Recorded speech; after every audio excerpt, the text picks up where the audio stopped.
You got into the safety business because you wanted to protect people, but somewhere along the way, the job started controlling your time, your schedule, your priorities, even your income potential. What if the expertise you've built over the years in the field can give you something more? More freedom, more control, more ownership of your future. I'm Sheldon Primus, the author of 7 Steps to Starting a Profitable Safety Consulting Business and the host of the Safety Consultant Podcast, with more than 350 episodes helping safety professionals become consultants and grow their career. Consulting changed my life. In fact, I'm a full-time RVer, and one consulting contract paid for my home I live in today.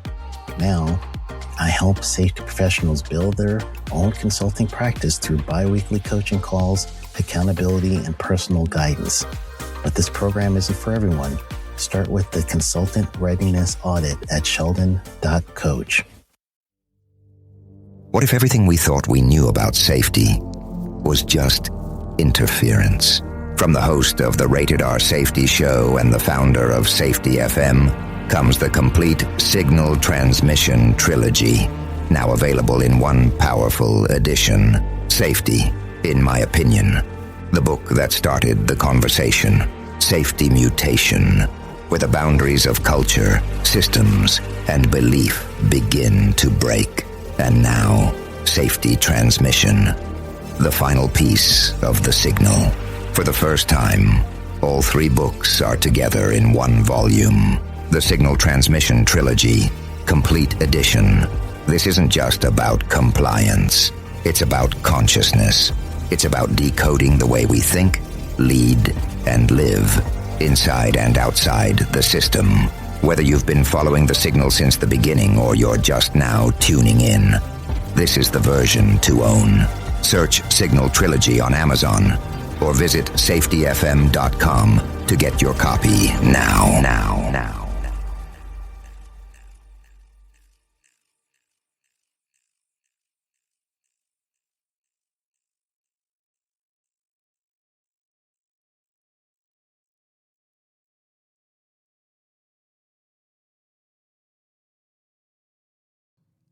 This is Andy. And this is Matt. And you're listening to The Hop Podcast with no name. What a dumb name. It's so stupid.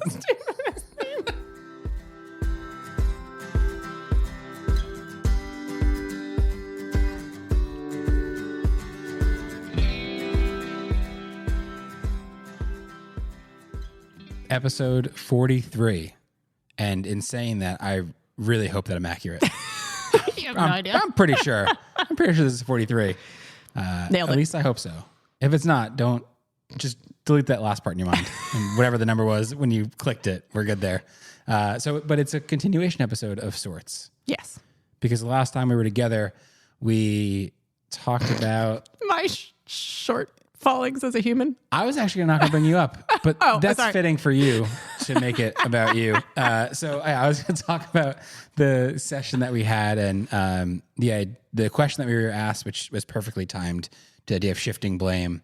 And the idea was, if we're starting to look at and accept this HOP philosophy practice as something we want to do, it's very natural to go from, I used to blame the people doing the work, but I find myself needing to blame someone, and it just moves 1 rung up the ladder, or 2 rungs up the ladder to either those who are going out and learning the work or those who are leaders of those people doing the work. Yeah. And we had just come off a session not too long ago where we were engaging with those leaders, essentially. Yeah. Leaders of a piece of an organization. Yep. That I had a And you were totally visceral calm about it. Wow, response. you're so easygoing. Yeah. And so we said we were going to give ourselves some time. Mm-hmm. We were going to meet with them again. Yep. Try And to then- stop making assumptions. Correct. And then we would record whatever happens next. Correct. And wow, are we true to our words? So, Andy. So I yelled at everybody and we Yeah. were fired. No. Yeah. This is a desperate plea for help. This is not terrible. No, it was a great session with a good group of people who were willing to share and talk. Yes. And so, Yeah. So what do you think? What do I think? So I left the first session feeling very angry. If only we could have recorded If it. only, yeah, I think if only, oh yeah, I already summarized that. But feeling as though the folks that had some amount of resourcing and decision rights to make change within their organization really had such a low opinion of their workforce that they would struggle. They'd struggle to put resourcing in a place that wasn't just telling people to do something different and being upset if they didn't do it differently. And you rightfully told me that I was making a lot of assumptions in, in how I was interpreting people's comments. And that when we went and met with them again, we should learn much more about what they're trying to accomplish, what their thought process is, so that we could make sense of the comments. And for the record, I mean, you were making a lot of assumptions, but they were also from your past experiences where really negative outcomes had happened. Correct. Because it felt so, that conversation felt so similar to conversations you'd had in the past when you were in seat at a role, that it was just. Right. Yeah. Which is where the strongest assumptions come from, right? Yep. They mimic something that we've seen already, and therefore it's really hard to put them in a different box. And I would say in terms of, so our thought was that we were going to go in and we were going to start the session by doing some more operational learning. And then, Sorry. Yes. We were going to do operational. You and I were going to do operational learning to try to learn, understand more about the group. Correct. The dynamic at that location. So that we could connect better. Yes. And I think we did part of that well, and I think we did part of it poorly. And there's a third part. Yeah. In all good things. Things come in threes. That was, I think they had some time to do some self-reflection. Yes, absolutely. So the stuff that I think we did well is that we asked a lot of questions about the types of events that they were seeing, about the way that they felt like they had to handle it. We learned quite a bit about the stress that they feel to just come up with a solution set, even when they can't really see what a solution set could be. We learned quite a bit about the turnover of their employees and new folks that were coming in, and frustration of feeling as though the new generation coming in like didn't have the same work ethic as others. I mean, we could go on in terms of. And I'll just add one thing. Yeah. The production pressure was real. Oh yeah, I mean, more so than many places that I've at least interfaced with. The production pressure itself was so high that it seemed to outweigh most other things. A lot of people say that, right? They say like production pressure is high, and then when you go, production is king. But when you go and learn from folks, it kind of just feels like a normal amount of production pressure. This came across as the only thing that mattered, meaning that it was well known that there were lots and lots of processes that were intentionally subverted in order to save time, and that it was part of the fabric of the culture of this is just what we do to get work done, and that it wasn't like a subgroup of people doing it. It was everyone. It was, folks that were supervising. It was supervisors of supervisors, all of which were like, yeah, we're just going to get it done, and we're going to bypass all of these different things that were in place that theoretically were controls to help keep people safe. And that was just normal. That was a normal part of work because of the amount of production pressure that people were under. Which, as me being the non-safety person, I actually kind of got it. Like, I kind of understood why they took so much pride in being that productive. Yeah, there was a seeming sense of pride of like, even in the face of all these issues, we have the resilience and the creativity to get things done, and in general still keep our people safe. Yeah. It wasn't as if they were totally saying safety doesn't matter. That was not at all their message. Right. It was just clear to us, and they made it very clear to us how important production was. Yeah. So that part we did a really good job learning about. What I don't think we asked questions about, nor did I really get to a place of understanding, was where the opinion of the workforce, like why it seemed so low. The leader's opinion or the workforce's opinion about the work? The leader's opinion of the workforce. Okay. And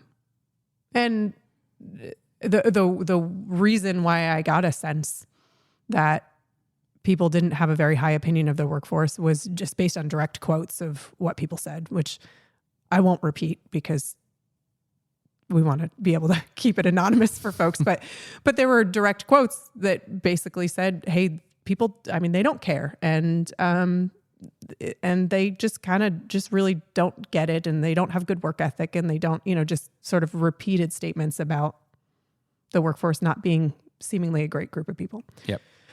And that I didn't operationally learn to understand, which if we had more time would have absolutely been a place to ask more questions of like, oh yeah, so give me some examples of when we feel that way and what that looks like. And we could have learned at least where people were getting that impression from.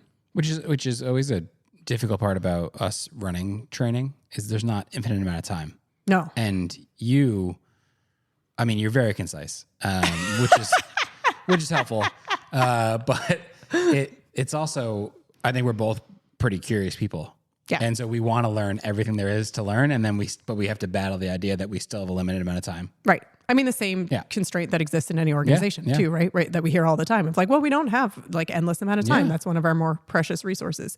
And so similar to any sort of operational learning within an organization, we had to balance the amount of time that we had to do the thing that we had been asked to do with being able to learn enough to connect. And I think in terms of what we talked about, because we learned more, we were able to connect more, meaning we scrapped the entire direction that we were originally going to go in for the session. We actually didn't even follow through on some of the open threads we had the first time because we were like, oh, we have to change what we're doing in order to meet the thought process where it is. So we're going to have to make sure that the types of stories we tell are different and that they connect directly with the work that was being done in this place in a way that maybe we could help shift what felt like some deeply ingrained thought process around how people were viewing the workforce and around how people kind of thought bad things happened.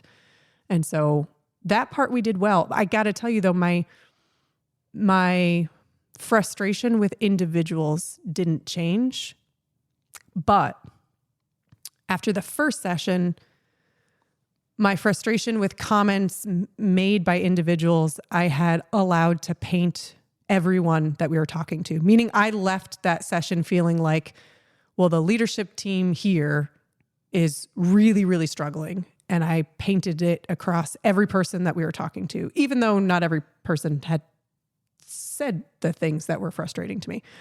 And after the second session, I was able to differentiate between individuals, meaning it no longer felt like this entire group was not able to see some of the basics of this concept. It was like, oh, there's some individuals that have louder voices that are really, really struggling.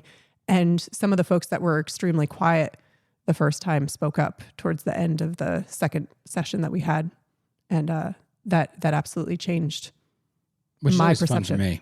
Because I look at, we get to see them if they're on camera during a virtual training or in person.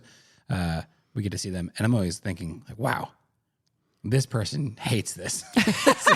You just watch their body language and they're like disengaged. And you're like, man, we are not getting through. Hate everything about us. And we usually know what the most part the negative feedback is or the apprehension is. Yeah. So we try to address it as we're going through and they don't change. And I'm like, this person just couldn't be bothered. And then they say something usually around like the 3/4 mark of the total training, if it's 1 day or 2 days. And I'm like, oh, look at my assumptions proven wrong immediately. Right. Yep. Not only do they get it, they're thinking about how to apply it immediately. Yes. And I'm always shocked by this. Yeah, don't judge a book by its cover. Unless you're Matt Florio, then you do it. You can't help it. Yeah. And there were a few folks that had been quiet, that had body language that I would have assumed that they, exactly what you said, they hated everything that we were saying. They thought they it was hated you. And they always like me, but I was like, they really don't like Andy. They really didn't. They didn't like the subject. They didn't care for me as a person. They weren't amused at all by anything.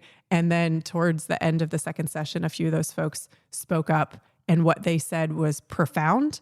And actually, they called out to the rest of the folks that were there. They said, hey, this is important, right? Like I think we were talking about the concept of even identifying error traps. Like we were starting with some concepts that a lot of places historically have already done that space, and we're like, okay, maybe we should even talk about air traps and like if they identify air traps and what it looks like. And so we started having that conversation, and some of the folks that had been quiet said, this is really important for us to do. And I don't know that we do it enough or do it often enough or even really know where some of these air traps are. And that was quiet, meaning they said those profound statements and sort of the rest of the team sat in that comment for a bit and thought about it. No one disagreed. And no one disagreed. Yeah. That to me was really interesting. It wasn't like, you don't know what you're talking about. It was like, oh yeah. Not like, oh, no, we do it. You just aren't involved in it. It was, oh yeah, maybe we don't do that very much. Which I think is always interesting because we say this often, which when we're talking to any group, our stories are really helpful, but the stories that they're going to create are most important, and then sharing those internally. This is the exact same idea to me. So we've seen a lot of things over time and a lot of consistencies across groups, but it's always when someone pipes up and says, I can speak sort of our direct language, our dialect, if you will, and I'm going to say it in those words, and everyone hears it in a totally different light because it's coming from someone that does know their day-to-day operations. It speaks volumes to that group, no matter where we are, that someone in that room at that moment says something that is in the language that they all speak. Yeah. And it has incredible meaning for that moment. Yep. So I think that's the perception that changed for me. I didn't have this amazing aha moment that I had like misjudged and mischaracterized everything, and that, I jumped to conclusions way too quickly, but I absolutely did have a shift of feeling as though maybe this was hopeless. Maybe there was nothing that we were going to be able to change because the thought process was so rooted in frustration and blame, and that there was no crack. There's no crack to get into. There's no way to help at all. That was absolutely an assumption. And I wanted to give up. I mean, I could have given up easily if you weren't there to push me and say, stop doing this, Andrea. Stop. Like, we would have just went on autopilot. Yeah, went on autopilot, when we say stop, we mean like, hey, let's just try to give them as much as we can in terms of like total knowledge of the subject. Hopefully they retain as much as they do, and that's it. Right. And instead we said, no, we can critically think together, you and I, about how to make this, even if it's just 10% of what HOP is, let's make it really relevant to them right now, and they can go and think about it. Yeah. And so that's the part that shifted, was my belief, my assumption that there wasn't any place to go. And that I had painted this entire group of people with one thought process, which just wasn't true. And we've talked about that before, right? We talked about the idea that anytime you're introducing these concepts to a group of people, I think historically, sort of naively, my thought process was that I could kind of convince everyone that there's a direction, that shifting a mindset would be valuable. And then in doing it over time, I realized that there's a small section of people that I actually do think that we change a perception, but most of the time what we're doing is just giving authority and language to people that already think this way, so that they can then use the way that they've already been thinking in order to make change in an organization. And that there is a subgroup of people that probably will never think this way, and that's okay too. And I guess the thing that I got stuck on was that's okay too part, right? I was like, but it's not okay if nobody's thinking this way, then there is no one to carry this message forward. There's no one to actually act on this if everyone is in this doesn't make sense. This is our problem, is our people. You don't understand. If that's the direction everyone's coming from, then I don't really know how to help. And that is the assumption that was absolutely wrong, that there were plenty of people sitting, listening, that this made sense to. They had just been quite quiet. Yeah, I always think about it as when we're in those situations where it feels like this group is so far away, or a majority of this group is so far away from where we hope they'd get to, can we open some doors? And maybe they're not going to go in those doors, but can we just unlock them so that at some point, like maybe later, they'll be like, I'll try this one out. Yeah. It's kind of acknowledging that there is another way to look at the problems we face every day. Yeah. Yeah. And there's I think in general, this was a situation where I saw a lot of leaders who seemingly had high accountability, but also felt incredibly defeated. Yeah. And that was tough. It was they cared, they wanted the best outcomes, and it was just feeling like they were kind of drowning. They felt like they were drowning. Yeah. I was going to say, is it Sisyphus rolling the rock up the mountain perpetually? Greek mythology? You get it, right? Yeah. Yeah, sure. Just constantly rolling the rock up the mountain. No, I can picture. I just have no idea who. I hope I got the name right. individual- Oh, I really do. And seeing as we don't edit this out, We're going to find out. and so, but that's what I feel like. There was never going to be a moment of reprieve. Yeah. It would just keep going, keep pushing that rock up the mountain. And so hopefully there's a couple of doors open. Yeah. And start thinking about things differently. And the people who, to your point, felt like we gave them a voice and sort of taught the group a common language, get to continue to use that. So that they could then make change, even if it didn't mean that everyone was going to see it from the same lens. Yeah. That they could make some change. And I'll put you on the spot. So connect this back because Yeah. this has been 18 minutes or so of the Andy show. Of me just rambling about Which I think was helpful. But I think the original question was, how do we help people who are going through that shifting blame, right? What can meaning connect like back? an individual like myself, right? Yeah. Who is you're at the organization now. Yeah, you're within the organization and you're shifting blame towards the leaders. And I think that two things can be helpful. One, operationally learning their perspective so that they no longer feel like the villain, like they're working within constraints that make sense to them. So operationally learning whenever you can.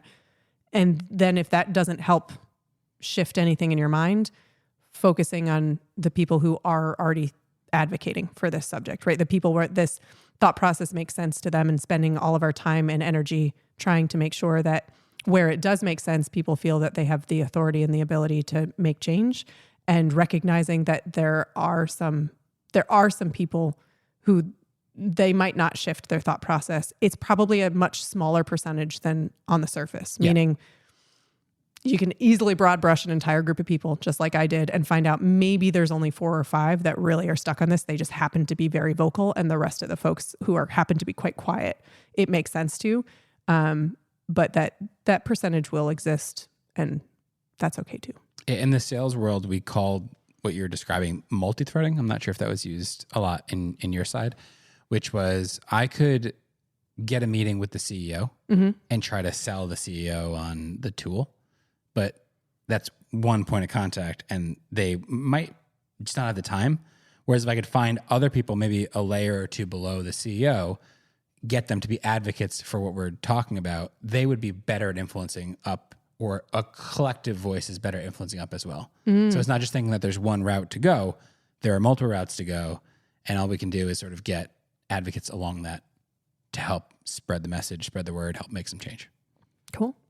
Multi-threading. Multi-threading. It's a sales training. It doesn't stop. The sales world never sleeps. All right. That's it. Episode 43 maybe in the books. And we've got 2 or 3 more questions that people have flung our way. Yes, So we're gonna. And then we're also working on recording something special, which I'm not going to share anything about yet. Oh, But once we have a more clear picture, I will start sharing cool. what we're doing, which I'm excited about. So thank you for listening, and we'll talk to you soon.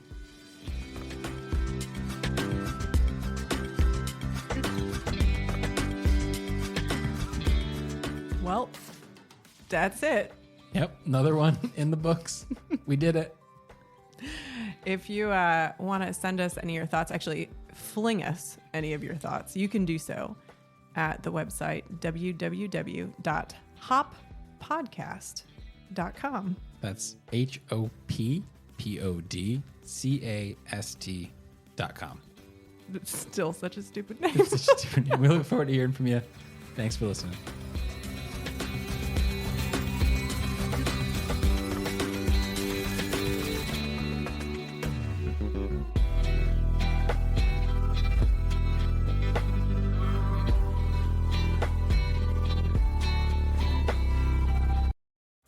You got into the safety business because you wanted to protect people, but somewhere along the way, the job started controlling your time, your schedule, your priorities, even your income potential. What if the expertise you've built over the years in the field can give you something more? More freedom, more control, more ownership of your future. I'm Sheldon Primus, the author of 7 Steps to Starting a Profitable Safety Consulting Business and the host of the Safety Consultant Podcast, with more than 350 episodes helping safety professionals become consultants and grow their career. Consulting changed my life. In fact, I'm a full-time RVer, and one consulting contract paid for my home I live in today. Now, I help safety professionals build their own consulting practice through bi-weekly coaching calls, accountability, and personal guidance. But this program isn't for everyone. Start with the Consultant Readiness Audit at sheldon.coach. What if everything we thought we knew about safety was just interference? From the host of the Rated R Safety Show and the founder of Safety FM comes the complete Signal Transmission Trilogy, now available in one powerful edition. Safety, in my opinion, the book that started the conversation. Safety Mutation, where the boundaries of culture, systems, and belief begin to break. And now, Safety Transmission, the final piece of the signal. For the first time, all 3 books are together in one volume. The Signal Transmission Trilogy, Complete Edition. This isn't just about compliance. It's about consciousness. It's about decoding the way we think, lead, and live, inside and outside the system. Whether you've been following the signal since the beginning or you're just now tuning in, this is the version to own. Search Signal Trilogy on Amazon or visit safetyfm.com to get your copy now.